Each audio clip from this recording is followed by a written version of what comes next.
జ్ఞాపకము చేసుకొనవలెను ఎలయనగా తాను నీ పితరులతో ప్రమాణము చేసినట్లు తన నిబంధనను నేటి వలె స్థాపింపవలెనని మీరు భాగ్యమును సంపాదించుకున్నకై మీకు సామర్థ్యము కలగజేయువాడు ఆయనే.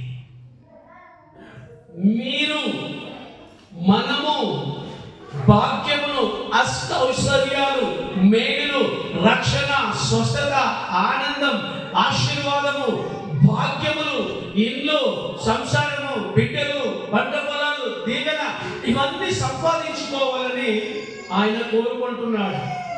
ఆనాడు మన పితరులతో అబ్రహాము, ఇస్సాకు, యాకోబులతో ప్రమాణము చేసిన దేవుడు, అబ్రహాము, ఇస్సాకు, యాకోబులను దీవించిన దేవుడు అదే వాగ్దానము చేత, అదే ఆశీర్వాదము చేత ఈరోజు నిన్ను, నన్ను, మనందరినీ కూడా దేవుడు దీవించాలని కోరుకుంటున్నాడు. హల్లెలూయా.